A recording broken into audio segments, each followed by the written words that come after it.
Welcome back, Arbor League. Hope you're having a great day. Today we are taking a look at a team that has been working well for me getting up to the 2200s in Color Cup.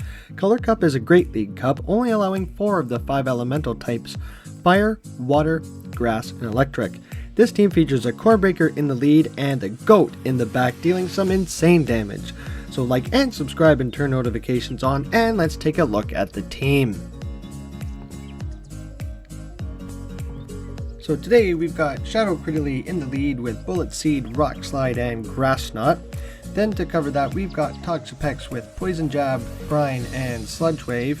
And in the back, my late best friend, one of his favorite Pokemon to use, the GOAT, Alolan Marowak, but the Shadow version, appropriately named after his IGN chemical, with Fire Spin, Bone Club, and Shadow Bone.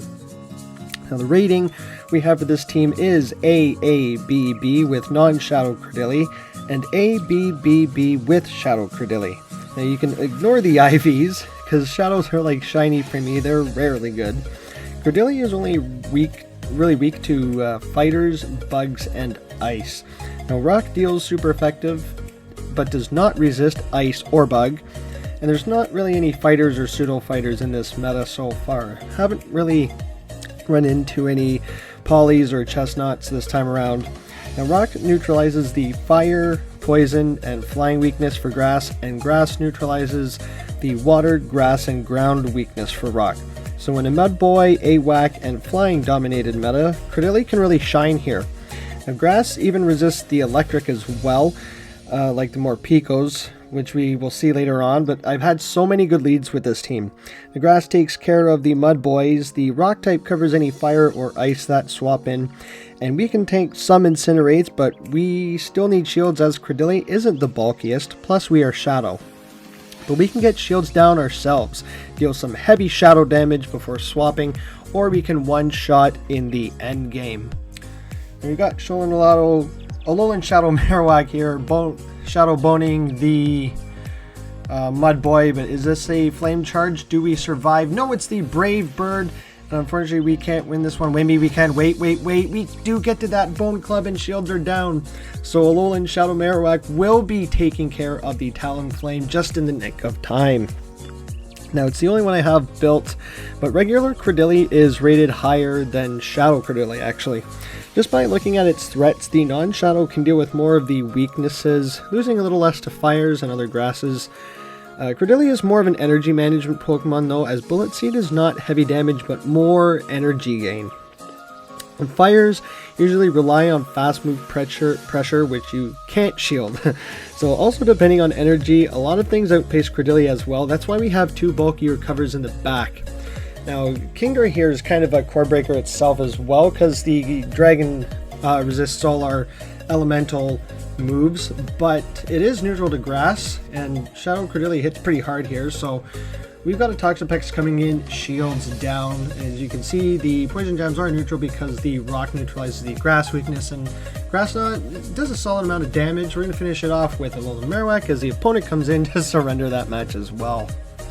We've got Bomb Snow up on the lead. Now we are weak to the powder snows, but they're weak to our stone edges and rock slides. And we bait out a Mud Boy here, so it's pretty good. I mean, Brine still does a solid amount of damage because they are taking 20% more from the shadow damage as well. They do go for the Stone Edge. Stone Edge doesn't quite KO as we get to another Brine. And they probably have Aqua Tail, that's why they're only throwing the Stone Edge. And as you can see, we're getting deep into the red here on Quagsire, so I think I might actually be able to shield this and farm down. So they do have the Aqua Tail, but they have another one. So I think I'm just going to let this one go. Does it KO? Oh no, I do shield it up just so I can farm down and maintain switch. Now because, yeah, like I said in my last video, we do double shield to maintain that alignment. We do get a shield back because we have a Alolan Marowak, which is such a hard counter to a Bomb of Snow, as fire is 4 times effective, and they can only hit back for resisted damage. So we get 1 Fire Spin off, and that did a lot of damage. But Bomb of Snow can hit back with Icy Wind, lower our attack. But we're going to get to this Shadow Bone and get the last shield from the Kingdra. The Fire Spins are double resisted. We don't want to be here. Come back in with the Cradily, and even Octazooka is neutral here. But did they make that outrage? They did, and we almost get to that move. So I don't know if that was that one turn delay that everyone's experiencing, because we had that move but we couldn't get it off. And that would have been crucial, because now that Bone Club would have KO'd and we would have won that match. So let me know if you guys are getting that one turn swap or delays where the opponent gets extra energy or you don't get a move off. As you can see, we did have the Morpeko switch out there, but we've got a neutral Rock Slide coming into the Trevenant, and we'll swap into Toxapex because we don't want to take that Shadow Claw damage, and they're close to a Shadow Ball for the Alolan Marowak. So they do go just for the Seed Bomb bait, but we're going to get to that, shield up this potential Shadow Ball and get to that Sludge Wave. Do full send this time, which was the correct shield, and this Sludge Wave should get it deep into the red. It doesn't, oh, it does KO. Okay, good, because Trevenant is pretty glassy as well, but now we've come in here to give Morpeko some boosted energy. They do go for the full send on the Aura Wheel, taking this out completely. Now because they're boosted, everything else is going to hurt from now. So this is sort of a weird match. The Morpeko is the exception to the weakness rule of Cradily, but we can still deal with it. Nothing wants to see a boosted Aura Wheel or just a regular Aura Wheel. So even when Morpeko is full, we still get a not very effective message. We don't get that not very effective message over the grass. We also get outpaced if we get baited with the Psychic Fangs, but we can take one Aura Wheel that's not boosted. Then we have to start shielding. It also wins CMP up against Cradily, so in the first time I usually go for the one extra, that way we can outpace the back-to-back Rock Slides. So they have to Brave Bird here to win the game, but they just have the Fly. Do we get there? They've got another one. Unfortunately, A-wak will be going down here. But do we get to that next Rock Slide? We do not! Again, the Incinerate takes us out just before, but we're up against a Superior in the next one, so we don't want to see this either, just because Frenzy Plant hits really hard as well. But they just made the Aerial Ace here, so as you can see, this is neutral because the Rock defends from the Grass weakness. We're going to go straight into the Rock Slide. I think we're going to bail into Toxapex here, just because it's a little bulkier and might be able to take the moves more if they do have Frenzy. So we're going to no-shield the first one just because Toxapex is pretty bulky, but they only have the Grass Knot. So they end up swapping out, and we baited out a Mud Boy.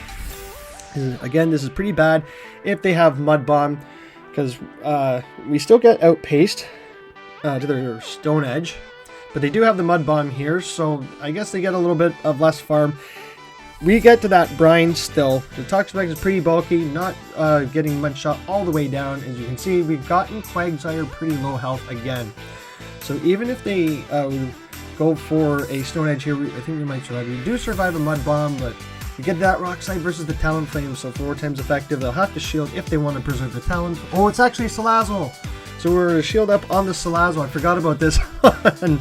Crazy pick for this team, because we wall this thing with an A-wak, but look at those Incinerates. Those resisted Incinerates are still looking, or chunking away at us, so we get the Bone Club off.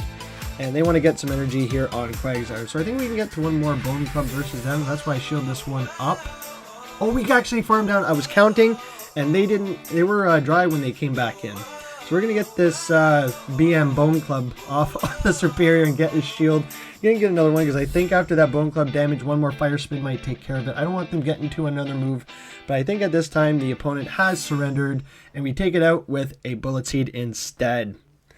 So Shadow Cradily, this team actually is doing pretty well for me. Like I said, it's getting me up to the 2200. It's getting us a Jangmo in Go Battle League here.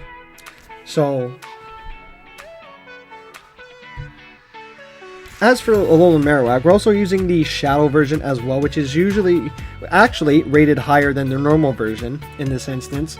I did have a matchup today where I farmed down a Jumpluff before they got another Aerial Ace off, shields down. That was the difference between flipping the match, as the non-Shadow would not have been able to take it out. So we're back up against the Morpeko here.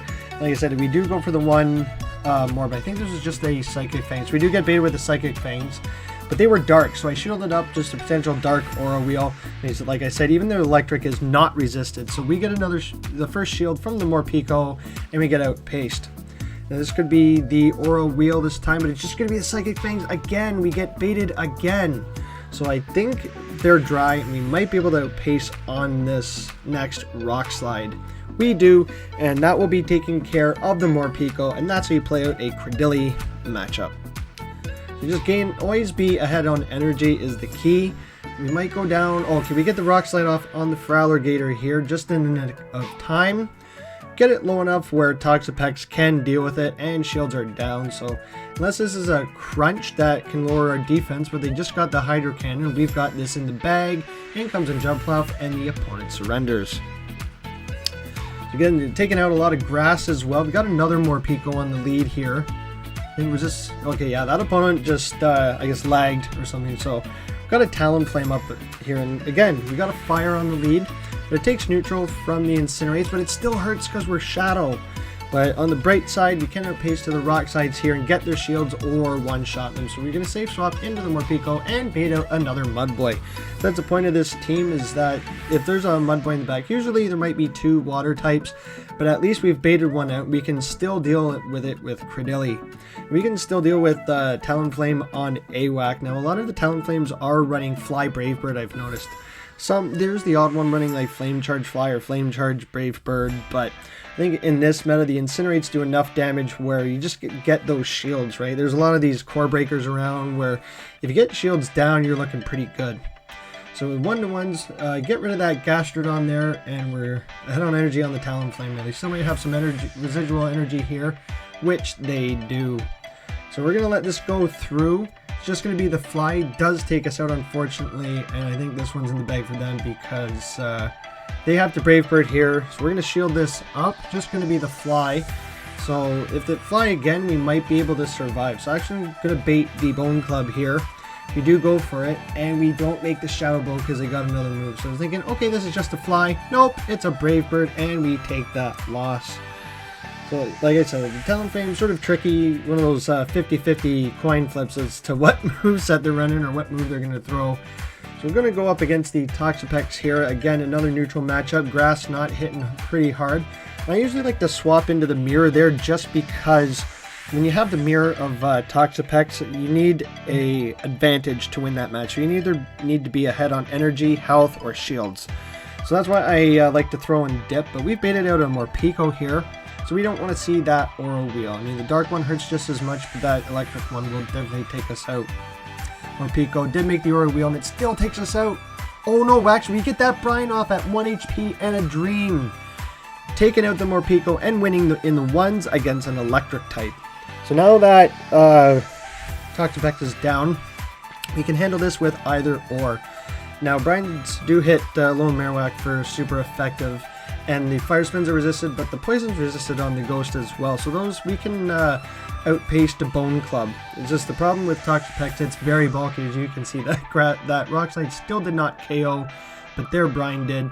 But we can Fire Spin down, and there's a Cradily. Now this is, again, could go either way. We can survive one Rock Slide, one Stone Edge we cannot. So we have to bait with the Bone Club here. We get the shield, and we're probably going to outpace them to the next move, as I'm only, I think, 2 away from this Shadow Bone. Yeah, 1 away.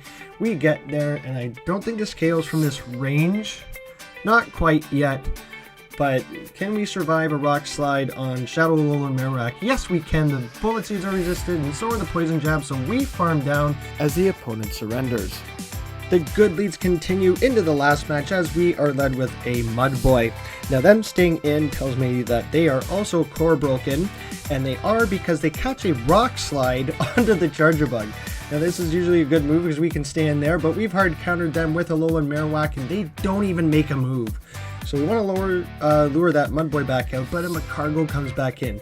But we've got these 4x super effective Bone Clubs coming through, and I definitely overfarmed here because they were definitely at least a 2 Incinerate move. This Bone Club will be taken out in the Magcargo, and they're going to 2-shield the Gastrodon.